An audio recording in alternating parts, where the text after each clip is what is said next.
Et on a pris le temps pour l'élaboration de cette nouvelle stratégie, et justement parce qu'on voulait un processus inclusif, participatif, avec la participation aussi notamment de l'administration. Et donc il y avait 3 étapes, 3 phases. La première, c'est toujours l'évaluation, mais puisque le temps était assez serré au début, on a évalué notamment la stratégie précédente. Ce n'était pas un état des lieux de la corruption. Ensuite, les consultations ont été d'abord dans les anciennes capitales des chefs-lieux de province, donc, et ces consultations ratissaient très large. On ne faisait pas la distinction, tout le monde était là.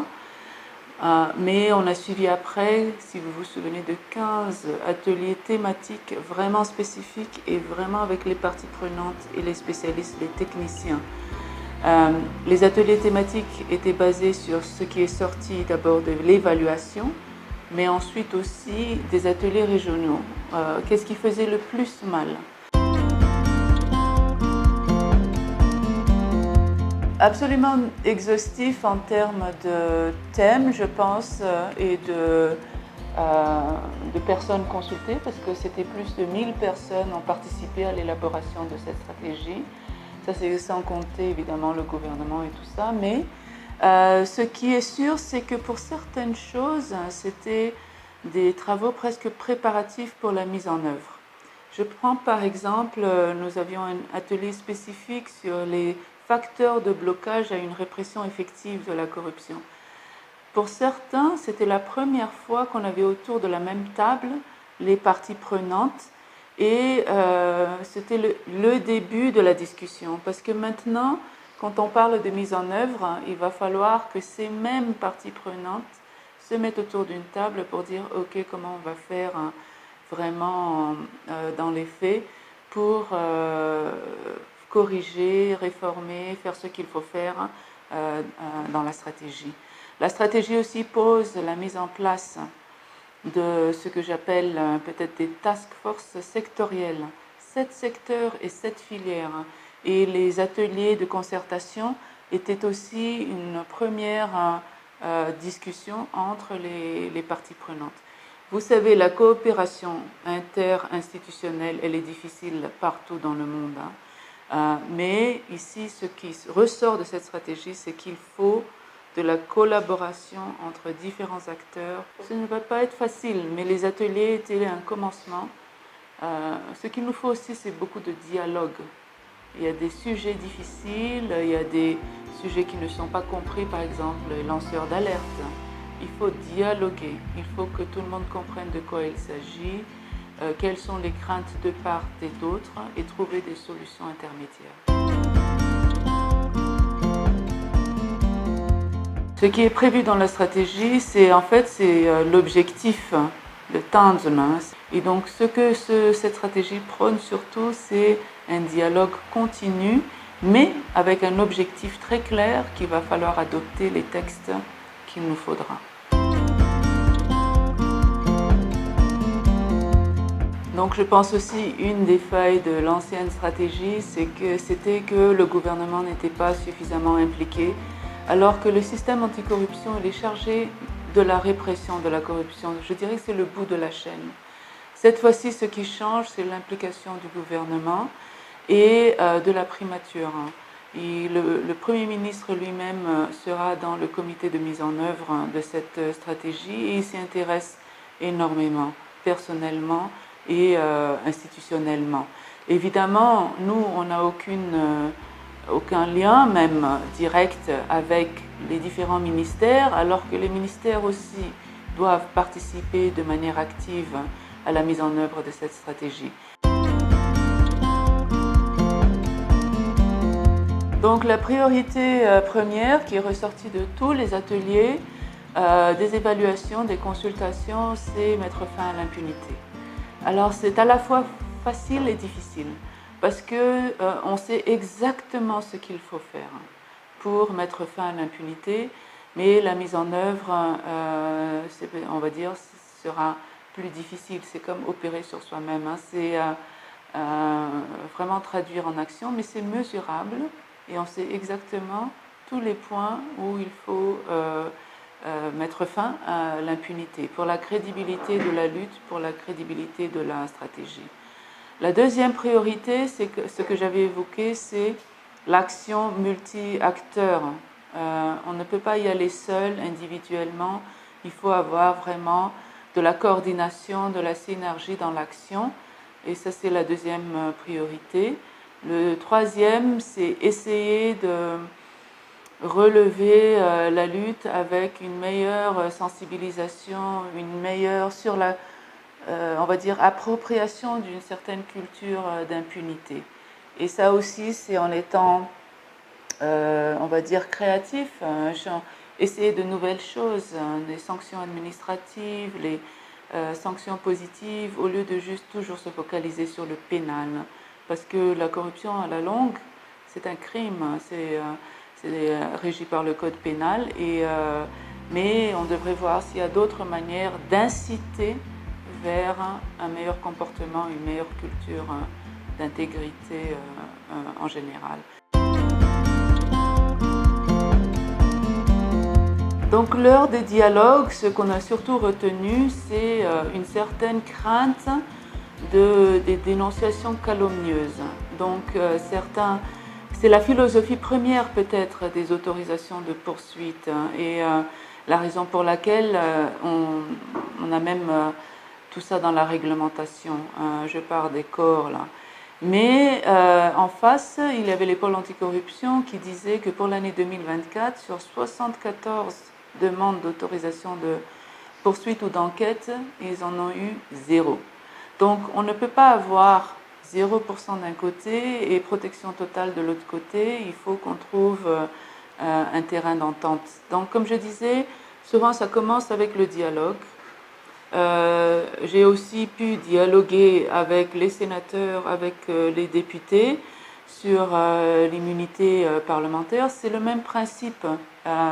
C'est que ça ne devrait pas être automatiquement bloqué par cette autorisation. La philosophie étant seulement qu'il y a une vérification, on va dire, qualitative de la demande avant de l'octroyer. Mais avoir 0% d'un côté, une grande frustration, et de l'autre, cette crainte ou cet abus, pensant que de toute manière, ils ne vont jamais donner, on doit trouver le juste milieu. Comme on dit en malgache. L'objectif final, c'est la lutte contre la corruption. Et ce qu'on n'a pas prévu en 2004, en mettant en place le Bianco, etc., c'est qu'il y aurait tous ces blocages indirects de la lutte. Mais la première soif, c'est pour la punition, la sanction de la corruption à tous les niveaux, que la loi s'applique de la même manière à tous. Moi, je pense avec le nouveau quinquennat de l'Assemblée nationale, je pense que moi j'ai espoir. Le fait qu'ils ont très rapidement nommé leurs représentants à la Haute Cour de justice et mis en place la commission de mise en accusation dès la première session, quand ils étaient en exercice, je pense que c'est un signe qu'ils vont sérieusement prendre en considération ce qui leur appartient. Donc il y a ça, il y a aussi l'adoption des textes éventuels. Je pense que le président de l'Assemblée nationale était présent, le président du Sénat. Ils ont été tous briefés auparavant sur le contenu de la stratégie. Nous sommes prêts à retourner pour l'expliquer quand ils sont en séance plénière. Mais je pense, moi j'ai espoir. Et de toute façon, vraiment, c'est ce qu'il faut faire après 20 ans. On ne peut pas échapper au fait que le fait qu'il n'y a eu aucune mise en accusation ou qu'il n'y a pas assez d'autorisation de poursuite, ce sont des facteurs de blocage. Et pour la crédibilité, pour que le peuple y croit, il nous faut au moins 1 ou 2 cas.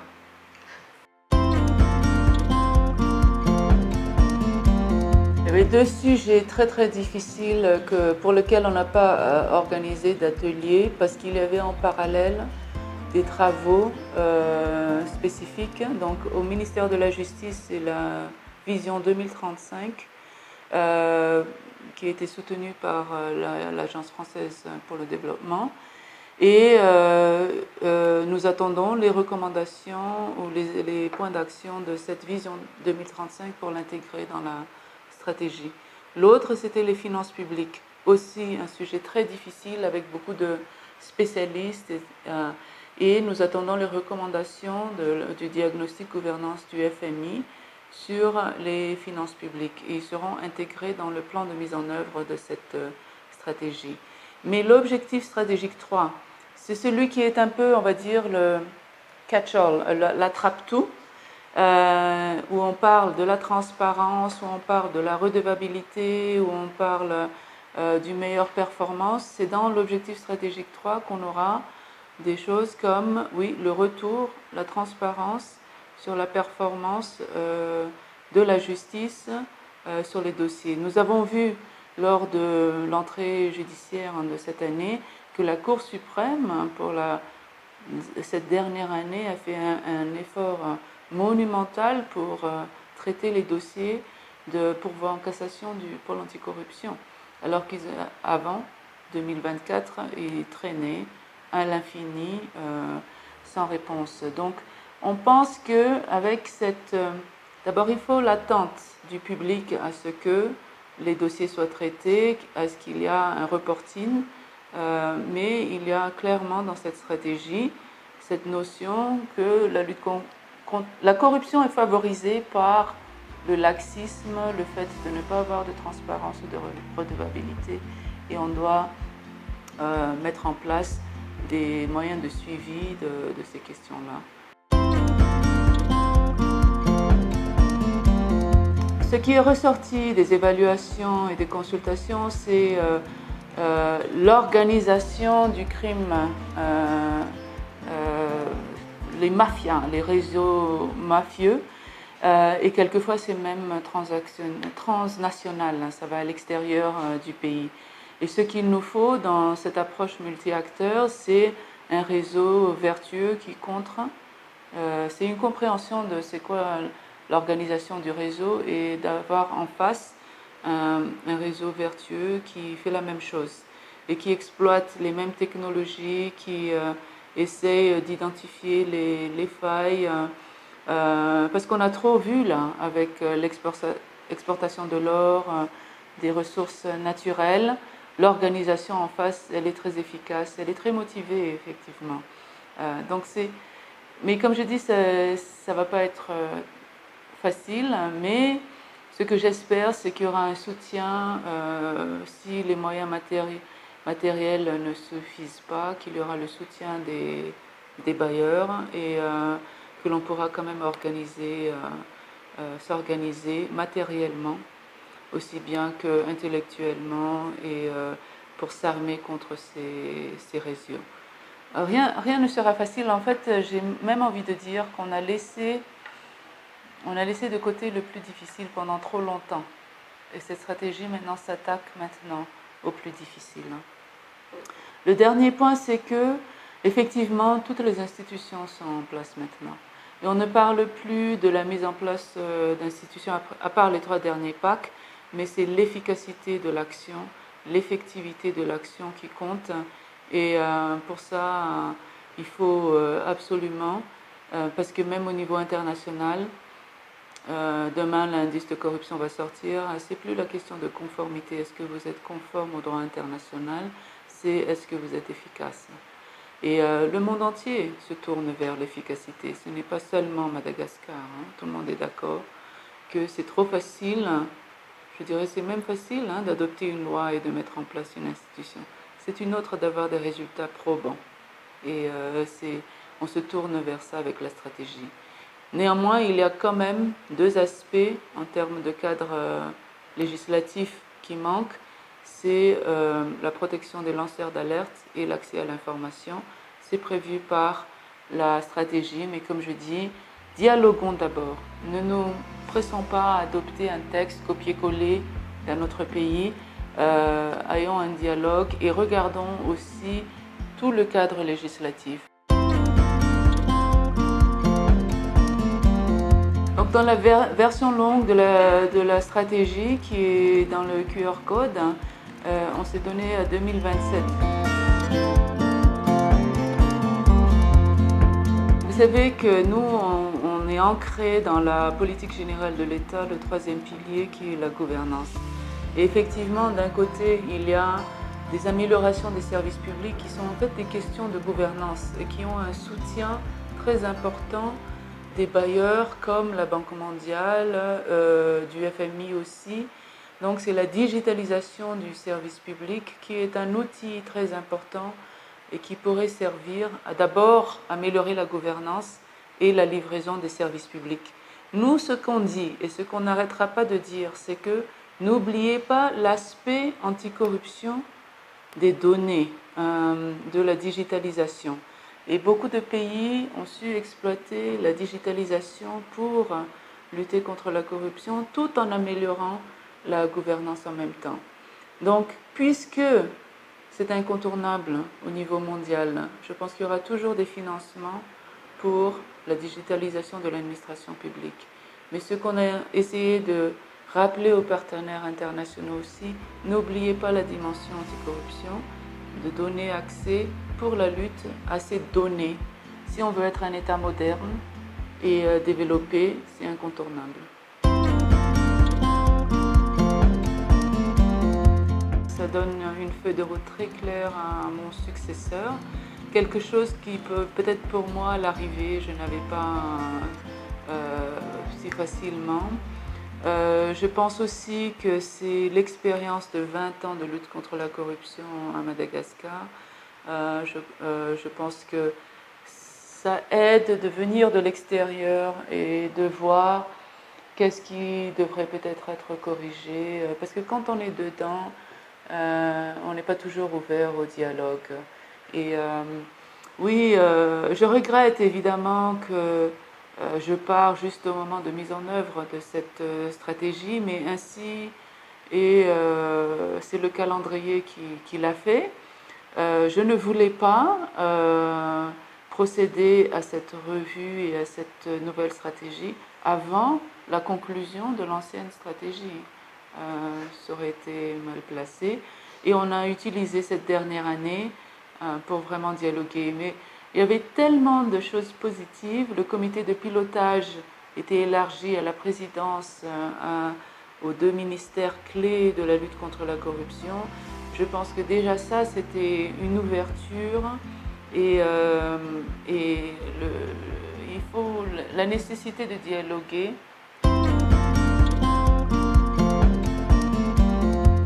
En fait, le CSI, le plus difficile avec le CSI, c'est qu'il est mal connu et mal compris. Nos confrères du système anticorruption, ils sont dans l'action et ils sont en contact même des Malgaches et donc ils sont mieux connus des citoyens et de la population. Le CSI est plus discret, a un travail très difficile. Il est intellectuel, stratégique. Il doit dialoguer avec toutes les institutions de la République, c'est ce qui est prévu dans la loi.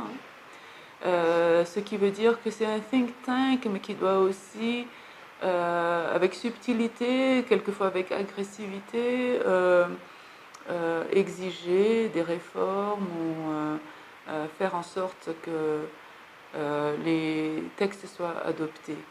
Moi je dis avec beaucoup d'humilité, avec humilité, il faut essayer de comprendre le point de vue de l'autre si on veut faire adopter des textes ou des stratégies. Je pense qu'il y avait une approche un peu évangéliste à la lutte contre la corruption. Nous sommes blancs et vous êtes noirs. Non, enfin, nous sommes tous quelque part une différente couleur de gris. L'objectif devrait être de pousser vers le blanc le maximum de personnes qui sont dans le gris clair, gris moyen, etc. Parce qu'on ne peut pas réformer les noirs. Les noirs, il faut les sanctionner. Mais tout le reste, essayons de tirer vers nous. Et c'est un argumentaire, c'est un narratif un peu plus économique, un peu plus, comme je l'avais dit le 31 janvier, c'est une question d'injustice, la corruption. Ce n'est pas une question de « je suis angélique et vous êtes diabolique ». c'est pour le bien du pays et de la jeunesse montante. Et donc, c'est pas un travail facile, hein, d'être président du CSI, mais c'est ça le travail, c'est être leader d'opinion, de dialoguer avec toutes les institutions, de bien maîtriser sa matière, il faut connaître. Et maintenant qu'il a une feuille de route très claire, hein, je pense que la mise en œuvre de cette stratégie est l'élément le plus important.